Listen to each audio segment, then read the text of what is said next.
Hola a todos, espero que estén pasando un buen jueves. Decidí llamar a este programa Detengan la barbarie. Eh, con motivo de todas estas noticias que llegan, en donde se está mencionando la manera tan criminal en la que los sionistas al frente del gobierno de Israel están martirizando ya con un propósito no de defenderse de Hamas, no, de extinguir un pueblo. Es lo que se llama, por un lado es el genocidio y por el otro lado es la extinción de una población. Y ahora les dijeron, bueno, ya los bombardeamos, ahora ahí va nuestro ejército, que es un ejército muy comodino, ¿verdad? Porque no es un ejército que va a tomar una ciudad, no, deja que todos los destrozos los hagan los que están allá a kilómetros y ellos no están esperando ya, ya nos toca, vámonos, y ahí van para adentro. Y con la intención de que, como no se puede identificar lo que es un movimiento de resistencia, ellos le llaman terroristas, es un movimiento de resistencia. ¿Por qué? Porque los tienen colonizados. Palestina es una población colonizada. El Estado de Israel, a través de su mandato político, está ejerciendo una función de Estado colonial. Vienen en plan de colonizadores. Y como tal se siente con el derecho de deshacerse de lo que sea. Y entonces, con motivo de esto, y hoy una noticia, hoy muy temprano, ¿no? Que el G7 hace esta declaración que yo digo, ojalá yo pudiera estar ahí para al menos mentarles la madre. Condenamos el ataque de Hamas y ratificamos el derecho que tiene el pueblo de Israel a defenderse. No, el pueblo de Israel tiene todos los derechos y nadie los está atacando. Atacaron ahí, yo creo que eso estuvo manipulado por el propio Israel. Querían otro pretexto para atacar, porque con uno de los mejores ejércitos y servicios de inteligencia y el Mossad que compite con el agente 007, que los hayan tomado por sorpresa, eso estuvo es una confabulación, ¿no? Con Israel es así, ¿no? Que nos maten a 1500, a 1000, a 800, no importa. Tenemos pretexto para ir a desmadrar a 10,000 palestinos. Pero estoy diciendo cosas que son aventuradas, no hay evidencia. Es simplemente la sospecha, la suspicacia creada a través de 75 años de estar fastidiando esa región. Pero entonces, anoche vi un foro de análisis, un panel con personas que saben de esto, ¿no? Ellos sí saben, yo estoy tratando de aprender y interpretar a través de mi edad, un poco el conocimiento que tengo, pero ellos son especialistas, que están en eso, es de tiempo completo. Programa producido, entiendo que en Argentina. Y uno de ellos, un judío, que le dijeron, a ver, tú como judío, como miembro de la comunidad judía, ¿cuál es tu posición en esto? Y dice, bueno, primero hay que entender una cosa, que Israel no representa a la comunidad judía.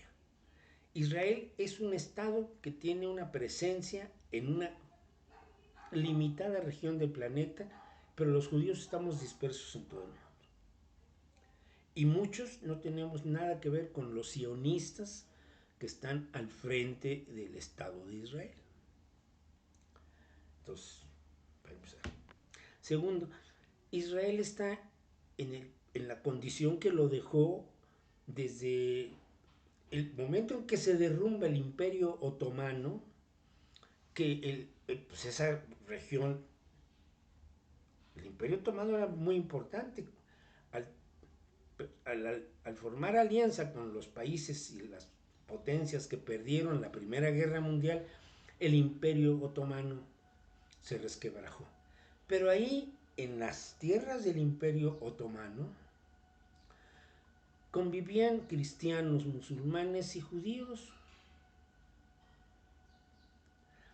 Pero bueno, entonces se desmembra el Imperio Otomano y le toca, ahora sí que la mayor parte, a Inglaterra, que en ese entonces todavía era un imperio, el Imperio Británico. Y le toca lo que es Palestina, que es la parte más grande. Pero ahí están otras regiones, lo sabemos, está Líbano, está Siria, y hay otros países, pero la proporción grande del territorio es Palestina. Y esa le tocó a Inglaterra porque pues, encabezaba las potencias triunfadoras. Y pues ahí se establece que van a ser los primeros colonos, empiezan a llegar algunos israelíes, más bien judíos, empiezan a llegar judíos ahí, pues a tratar de sentar bases y al parecer una condición muchísimo más cordial, más amable. Pasa la tragedia de la Segunda Guerra Mundial donde los judíos son verdaderamente diezmados junto con otras comunidades, ¿no? Pero los judíos son los que se aprovecharon de los reflectores y dijeron acá nosotros nada más fuimos. No, pero hubo mucha gente más, muchos que no son judíos, que también murieron en los mismos campos de concentración, ¿eh? No nada más era exclusivo para cierta raza, no era para todos ahí. Y y bueno, pues que tienen que ir a algún lugar. Y ahí se dio hasta una parodia, ¿no? De pues, a dónde los mandamos, que quién sabe qué. Bueno, pues fueron a dar ahí a Palestina y llegaron, empezaron los asentamientos y se empezó a definir basado en un principio que se supone que los orígenes, es un libro que inclusive yo leí, que se llama Los protocolos de los sabios de Sión, que resumía como las conferencias o el propósito ideológico de un congreso en Basilea, en Suiza, a finales del siglo XIX. Y entonces aparecieron ahí los primeros síntomas de un señor Herschel. Él y los banqueros Rothschild de Inglaterra determinaron que había que darles a los judíos un lugar donde asentarse, para que no anduvieran ahí perdidos. Ahí está el principio. Pero entonces llegaron con el espíritu británico de decir, venimos a colonizar. Y el que llega a colonizar empieza a darse cuenta que esto no me gusta, esto no me gusta. Y empezaron a establecer un apartheid. Pero Israel, los sionistas de Israel, tienen ramificaciones por debajo de la tierra en casi todos los centros del poder en el mundo. Son como una logia, pero ya no son una logia. Las logias, los masones ya también están ya medio perdidos, y los rosacruces y otras cosas. Pero ellos no, ellos están vigentes porque ellos tienen un propósito. Ellos dicen que todo eso le pertenece al pueblo elegido por Dios. Y el problema es que los musulmanes dicen, pues es que también somos el pueblo elegido de Dios, a cuál Dios le creemos. Y los cristianos que en eso no cuentan, ¿no? Ahí están ahí, ahí hay muchos. En Israel hay mucho cristiano también, entre los palestinos hay también cristianos, pero no están ellos implicados en este rencor que hay histórico. Al parecer sin un argumento, sin ninguna razón. Nada más, ¿por qué? Porque me caen mal. Y hay que acabar con ellos. Y entonces se establece en la región de Palestina un sistema de apartheid y empiezan a hacer a un lado apartar a los palestinos, encerrarlos en guetos. Los nazis hicieron el famoso gueto de Varsovia. No los querían ni ver y les empezaron a meter en una, así que en una colonia y los bardearon, que nadie los quería ver. Eso lo hicieron los nazis. Bueno, pues los sionistas están haciendo lo mismo con los palestinos. Actuando igual que los nazis. Los sionistas actúan igual que los nazis. Y que no quieren ellos decir, ay, nosotros tenemos derecho a defenderse. ¿Cómo se puede decir? ¿Quién en Palestina tiene armamento? Que los de Hamas tienen, pues sí, tienen algo de armamento. ¿Por qué? Pues son 75 años de estar resistiendo. Recuerden un caso del apartheid, uno muy famoso, para que vean la diferencia del poder que tiene Israel, que inclusive yo diría que es superior al de Washington, ¿no? Más que Israel, somos modestos, somos muy modestitos, que Washington dé las órdenes que nosotros les pasamos. Porque en Sudáfrica, los afrikaners, también por cuestiones de racismo, empezaron a hacer a un lado a los negros, a los negros, a los negros, a los negros. Los fueron empujando a la parte norte, lejos de las ciudades.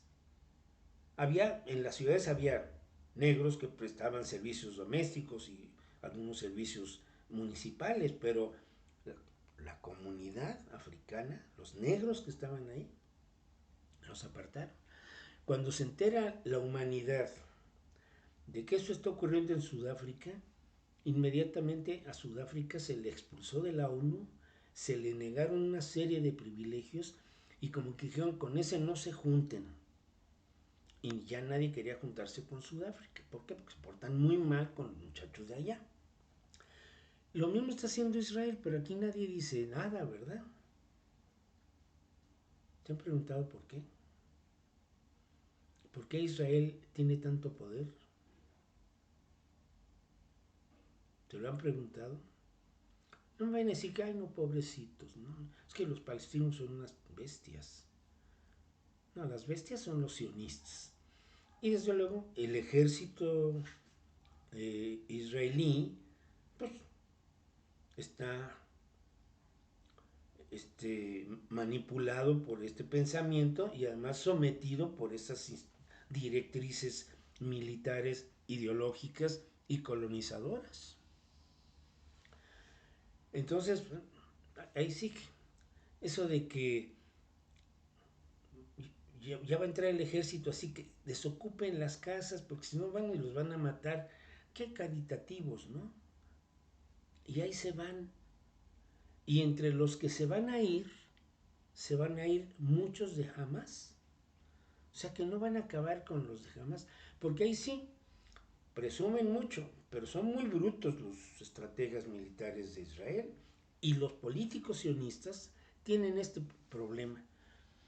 Entre más humilles, más lastimas, más jodes a una nación, más resistencia genera. ¿Por qué? Porque la gente dice, no puede ser que nos sigan atacando así, que nos sigan atacando así. Tenemos que levantarnos. Así han acabado muchas grandes potencias, ¿no? Como que llega un momento que los pueblos dicen, ya estuvo bien. Y muchos imperios se cayeron por eso, ¿no? Porque el pueblo dijo, no, ya estuvo bien que nos tengan así. Y entonces ahí van. Y entonces, bueno, todo eso conversaba este señor, ¿no? Y con muchísimo más detalle y más precisión y con gráficas y bueno, yo no tengo esos recursos. Pero una cosa que sí me quedó muy claro y que me atemorizó, yo creo que a mí y a quienes vimos el programa y a los otros tres que estaban ahí, entre ellos una muy talentosa conductora que conozco de hace muchos años, que digo, entonces, ¿qué es lo que va a pasar? ¿Cuál es la solución? Pregunta ella y este invitado, el judío, le dice, detener a Israel. ¿Y cómo? Que se regionalice el conflicto, que participen otras potencias que están resentidas contra la actitud autoritaria y cruel de Israel. A ver, no entendí. ¿Cómo? Sí, que se regionalice el conflicto. Y que otros que están ahí desde los 60, así como con el rencor guardadito, tipo rencor jarocho. Ahí estoy. Los países que están alrededor están esperando la oportunidad. Y entonces ahí Israel podría estar enfrentando exactamente su desaparición. Ellos sí. No, pues entonces estás hablando de crear una guerra, pues sí. Porque ¿quién más hay? Bueno, Israel termina esto y no se va a quedar contento. Entonces, ¿qué? Ahí tiene otros posibles terrenos y otras posibles propiedades y otros posibles enemigos. Y ya lo sabemos. Y entonces, ¿qué? ¿No? Y dijo, ¿qué están haciendo dos portaaviones de Estados Unidos frente a las costas de Israel? ¿Qué están haciendo dos portaaviones ahí? Están preparándose para alguna reacción que venga de Hezbollah, de la Yihad, o de otras organizaciones, o de otros estados nacionales que ya digan, ya estuvo bien. Y ahí están otros polos y otros poderes, y poderes muy poderosos. Y por un lado, entonces, podemos estar en los prolegómenos de lo que puede ser la Tercera Guerra Mundial. Es la única manera de parar a Israel, porque no, Israel va a querer, con el pensamiento así como heredado de los nazis, ser el imperio mundial. Palabras más, palabras menos. Ande, güey. Y sí me quedé pensando, ¿será posible? Y me acordé cómo empezó la Primera Guerra Mundial. Un conflicto entre Austria y Hungría con Serbia para permitir que pasara por ahí, por ese territorio, un, pues un ferrocarril que conectaría pues Turquía con la zona central de Europa. Y se fueron sumando otros socios. La Segunda Guerra Mundial fue más descarada, ¿no? Pues, yo quiero llegar al Danzig, por tener una salida al mar, y voy a pasar por encima de Polonia, dijeron los alemanes. Y pues me ponen así empiezan. Entonces, este problema, yo estaba joven cuando la guerra de los 6 días, y luego estuve viendo otros altercados entre Israel y los países que están ahí alrededor, y todos, salvo el último conflicto que hubo, creo que en el 17, ¿no? Hezbollah sí paró en seco al ejército de Israel, que presume de ser mucha pieza, ¿no? También lo pararon en seco. Pero pero en realidad siempre ha sido el ejército triunfante israelí. ¿Por qué? Porque tiene el apoyo de muchos poderes. Es un poder secreto, oculto. Ya no tan oculto ni tan secreto, pero es un poder enorme. Entonces la única manera es que, como en una colonia, ¿no? Hay un chavo que está fastidiando a todos, pasa a los muchachos, les jala la falda, y a los niños les jala el cabello y les arrebata la torta y todo, hasta que se para del otro lado alguien y le dice, oye, a ver, tú y yo vamos a entendernos. Y cuando eso pasa no sabemos en qué va a terminar. Y no hay cosa peor que ver que se inicie una guerra, porque es muy difícil detenerlas. Y el caso de Vietnam, para cerrar, fue muy parecido, ¿no? Hay que acabar con los comunistas que están en Vietnam. ¿Los comunistas quiénes eran? Eran algunos, pero la guerra que hizo Estados Unidos fue contra el pueblo de Vietnam, contra los campos de Vietnam, sus zonas agrícolas, contra todo. No nada más, ¿por qué? Porque no sabían ni dónde estaban. Y así están ahorita estos. Vamos a ver qué pasa. Ya me voy. Mañana nos vemos para ver una buena película. Mañana, viernes, día de hablar de películas. Gracias por su atención. Hay varias cosas que tendremos que platicar, pero pues yo aquí hablo solo. hablo solo. Se cuidan, pórtense bien. Nos vemos mañana. Hasta luego.